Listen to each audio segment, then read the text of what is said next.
Important thing is to know where you're going. But later I learned that it's just as important to know why you won't stop. And that's where motivation is born. It's not in books, not in quotes. It's in your why. And if you don't know your why, you'll burn out. Because without it, every struggle feels pointless, and every morning wake-up feels like a burden.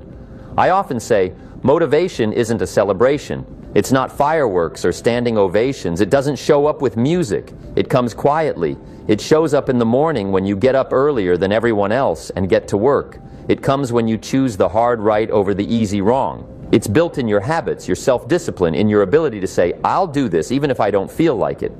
Friend, remember one simple truth. Motivation is not the source. It's the result. People wait for motivation to act. But that's flawed logic. You act and then you feel inspired. The moment you start, the mood follows. That's the law of action. And it always works.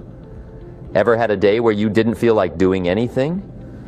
But you forced yourself to begin, and suddenly everything started flowing? That's not magic. That's the power of the first step. Let's take a guy named Edwin Barnes, for example. He had no money, no experience, but he had fire. A real inner fire. He wanted to work with Thomas Edison. Not for him, with him. And you know what he did? He didn't wait for the perfect moment. He didn't send letters. He hopped on a freight train and went to New Jersey. No invitation, no guarantees, just belief. Did he have motivation? Yes. But not because someone gave it to him. Because he created it. His why was stronger than his fear. That's how inner fire is born. Through a clear vision, the decision to act, and the discipline to keep going. Think back to a moment when you truly accomplished something. You didn't wait for the perfect time. You acted. And that's when the flow, the inspiration, the motivation came. Because it comes after action, not before. I always tell my audience, start, and you'll be amazed at how far you can go. The problem is, most people can't ignite their inner fire because they've been sitting still for too long.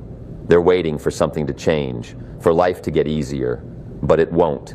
You have to change yourself, not the circumstances. And you know what else kills motivation? Comparison.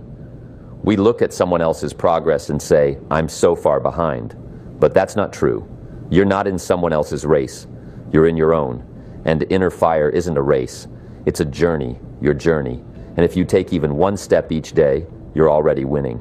So now ask yourself, what drives you? Do you have a clear vision? Do you know what you want? Can you see the result that makes it worth getting out of bed an hour earlier? If not, sit down.